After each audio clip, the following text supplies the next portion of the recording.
नमस्कार। खम्मा घड़ी में आपका स्वागत है। मैं प्रेम सिंह पिलानिया।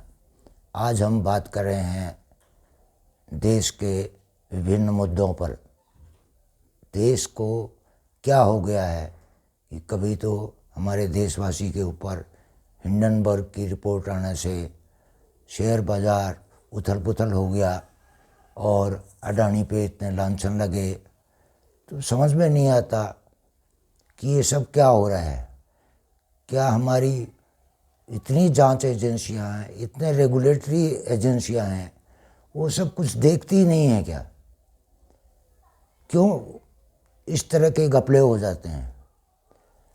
अब मान लो ये घपला सत्य निकला तो ये होगा कि किसी ने कुछ चेक किया ही नहीं।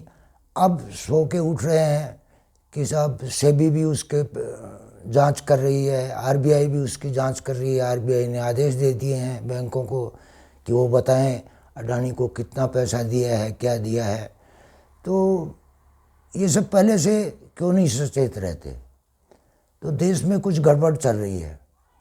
अभी देखा कि सुना कि बीबीसी ने भी कुछ इस तरह की डॉक्यूमेंट्री प्रसारित की जिसको भारत में बैन कर दिया गया। तो उसमें ऐसा क्या था कि बैन कर दिया? मैंने तो नहीं देखा, लेकिन वो बैन ही हो गई तो देखना कहाँ से था।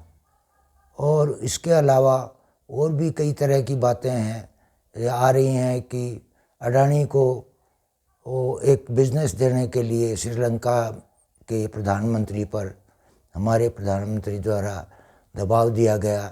तो ये सब बड़ी अजीब सी चीज़ें लगती हैं। ये देश में संविधान या प्रजातंत्र का कोई मतलब ही नहीं रह रहा है।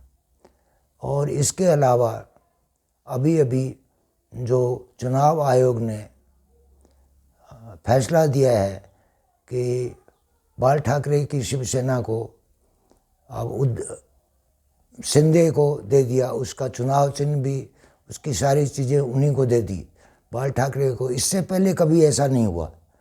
क्यों?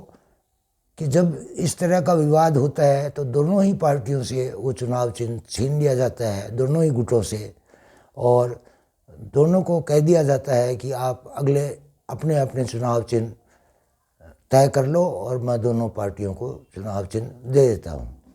लेकिन उस पार्टी का चुनाव चिन्ह जो टूट कर गया है उस गुट को दे दिया, ये बड़ी अजीब सी लग रही है, क्योंकि अभी तक भारत में ऐसा हुआ नहीं। अब इसके अलावा अब वो सुप्रीम कोर्ट में जाएंगे तो हर जगह अब सुप्रीम कोर्ट उसके बारे में सोचेगी। अडानी के बारे में सुप्रीम कोर्ट को जो सरकार ने चिट्ठी दी, सुप्रीम कोर्ट ने उसको मना कर दिया। लेकिन अब दिक्कत ये हो रही है कि सुप्रीम कोर्ट के जजों को भी सरकार तरह तरह के पद दे रही है। ये भी थोड़ा गलत हो रहा है।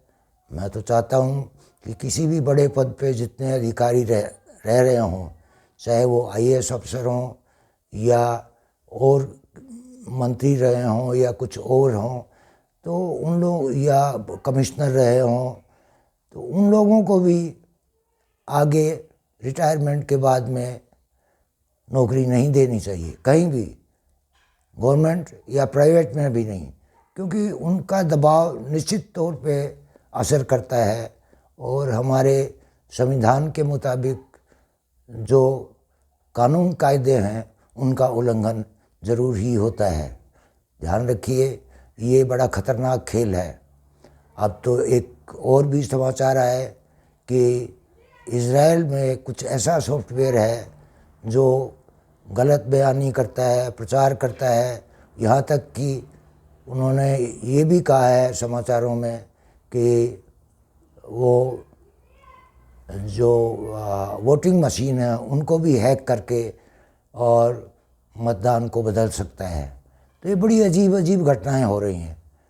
भारत के लोगों, ज़रा सोचो कि अगर इस तरह से सब कुछ चला तो हो सकता है कि एक दिन संविधान का और प्रजातंत्र का खात्मा हो जाएगा। नमस्कार,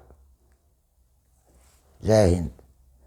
और ध्यान रखें कि थोड़ा हमें भी अगर आपको पसंद आया हो ये प्रोग्राम तो सब्सक्राइब करें, लाइक करें।